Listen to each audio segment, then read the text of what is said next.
السلام علیکم، میرا نام ہے ایلیا زہرا، ویلکم ٹو نیا دور۔ مجھے جوائن کر رہے ہیں احمد دورانی صاحب، جو صحافی ہیں اور اس وقت امریکہ میں بیسڈ ہیں۔ کافی خطرناک سٹوریز کے اوپر انہوں نے کام کیا ہے اور دھمکیاں بھی ملتی رہی ہیں ان کو، اٹیکس بھی ہوئے ہیں ان کے اوپر۔ تو ان سے ہم آج بات کرتے ہیں۔ دورانی صاحب ویلکم۔ پہلے تو آپ آج کل کیونکہ ان صحافیوں میں شامل ہیں جو کہ یہ سمجھتے ہیں کہ عمران خان کے خلاف جو ہے وہ کچھ زیادہ ہی کاروائیاں ہو رہی ہیں، ایسے نہیں حکومت کو کرنا چاہیے، ان سے ڈیل اس طرح نہیں کرنا چاہیے، تو آپ کا کیا جو ہے وہ اس پہ تھوڑا سا بتائیں کہ where do you stand on that? نہیں، میرا نہیں خیال کہ یہ it is a correct way of saying this. اس میں یہ ہوتا ہے کہ ایشو ٹو ایشو یہ میٹر کرتا ہے کہ کون سی بات ہے اور اس میں کیا کہا جا سکتا ہے یا کیا نہیں۔ دیکھیں، میں ہمیشہ سے جو بھی اسلام آباد کے اندر حکومت ہوتی ہے، اس کے جو بھی معاملات ہوتے ہیں گورننس کے حوالے سے، اس کو کور کرتا رہا ہوں۔ تقریباً 15 سال سے زائد عرصہ کور کیا ہے۔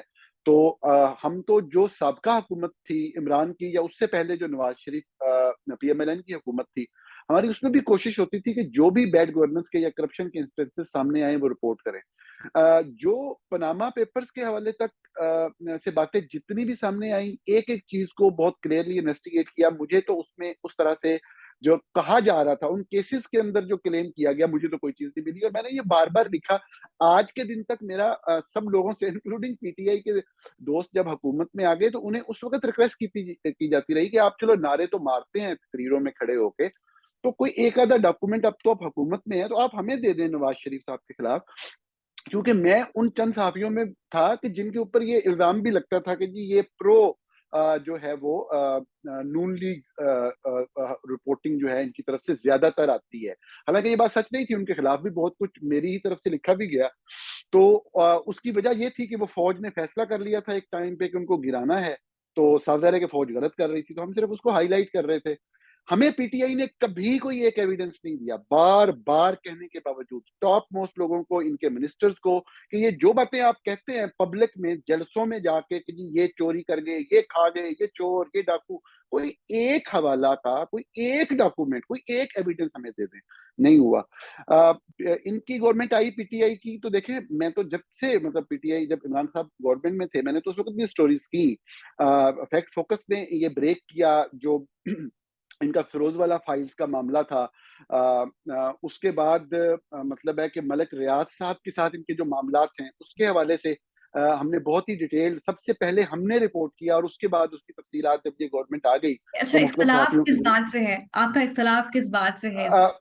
تو یہ سب باتیں اپنی جگہ پہ ہوتے ہوئے جو چیزیں غلط ہوئی ہیں پی ٹی آئی کے حوالے سے ان کے خلاف، مطلب اگر یہ جو میں ملک ریاض والی بات کر رہا ہوں، اگر یہ کرپشن کا ایک انسٹنس ہے تو اس کے اوپر کارروائی کرنے کی بجائے حکومت کیا کرتی ہے؟ حکومت نہیں کرتی، یہ آپ کو بھی پتا ہے، مجھے بھی پتا ہے، طاقتور حلقے کرتے ہیں، اور کس کے خلاف کرتے ہیں کہ جن کو بھی وہ ناپسند کر رہے ہوتے ہیں ان کے خلاف یا تو وہ توہین مذہب کا قانون دے کے آتے ہیں، یا اپنی توہین کا کوئی وہ مطلب معاملہ شروع کر دیتے ہیں۔ تو میرا جو اختلاف تھا، یا جس طرف آپ شاید اشارہ کر رہی ہیں، وہ ٹیررزم سے ریلیٹڈ جو کیسز کوئی رجسٹر کیے گئے عمران خان کے خلاف، یا وہ جو ان کی پارٹی کے ایک صاحب جو ان کے کوئی اسپوکس پرسن وغیرہ تھے ان کو گرفتار کیا گیا ایک انتہائی فضول اور گھٹیا کیس کے اندر، یہ والی چیزیں غلط ہیں۔ ان چیزوں کا فائدہ کوئی نہیں ہوتا نون لیگ کو، پولیٹیکل پارٹی کو فائدہ نہیں ہوتا۔ بیچارے نون لیگ کے جو ورکر، جو بیچارے وہ سوشل میڈیا پہ آ کے چھوٹی سی ایک تنقیدی فکرے پہ ہمیں گالیاں نکالتے ہیں، وہ نکالتے رہے، اسے فرق نہیں پڑتا، کیونکہ کل کو ان کے لیے ہم نہیں کھڑا ہونا ہے۔ اور یہ بات میں ویسے نہیں کہہ رہا، مطلب یہ فیکٹ ہے کہ کوئی بندہ، ان کی اپنی پارٹی کے لیڈرز کھڑے نہیں ہوتے جب آرمی ان بچوں کو، ان ایکٹیوسٹ کو اٹھاتی ہے، کیونکہ ہمارا پہلا کام پولیٹیکل ایکٹیوسٹ کو تحفظ دینا ہوتا ہے، ان کے ساتھ کھڑا ہونا ہوتا ہے مشکل وقت میں۔ ہم ہی کھڑے ہوتے ہیں اور کوئی کھڑا نہیں ہوتا۔ یہ جو نعرے لگائے جاتے ہیں نا مخالف پارٹی کے خلاف کہ عمران خان کو ٹھوک دو، یہ کر دو، وہ کر دو، کل کو جب دوسری پارٹی اقتدار میں آتی ہے تو یہ مشکل فیس کرتے ہیں۔ تو کہنے کا مقصد، کنکلوژن یہ ہے پوری بات کا کہ کوئی کنکریٹ کیس، کوئی کرپشن کا کیس، کوئی ایسا معاملہ جو واقعی جرم کے معنوں میں آتا ہے، اس میں کاروائی کی جائے تو ٹھیک ہے۔ جتنی کارروائیاں اب تک نون لیگ کی حکومت نے کی جو کہ پیچھے سے کروائی گئی، وہ غلط تھا، ایسا نہیں ہونا چاہیے تھا، اس سے بدمزگی پیدا ہوئی، پولیٹیکل ایکٹیوسٹ کا فیوچر میں نقصان ہوگا۔ ٹھیک ہے، تو آپ کو اختلاف ہے کہ جس طریقے سے حکومت جو ہے وہ دوسرے، آپ کہہ رہے ہیں کہ دوسرے ریزنز ایسے ہیں جس کی کرپشن اور باقی چیزیں جس کی وجہ سے عمران خان کے خلاف ایکشن لیا جا سکتا ہے، لیکن جو دہشت گردی کے اور اس طرح کے مقدمے بنانا، اس سے آپ کو اختلاف ہے۔ ٹھیک جی ہے، بالکل۔ تو یہ ہمارا بیسکلی جو شو ہے، کیونکہ ہم اس کو جو ہے وہ زیادہ تر جو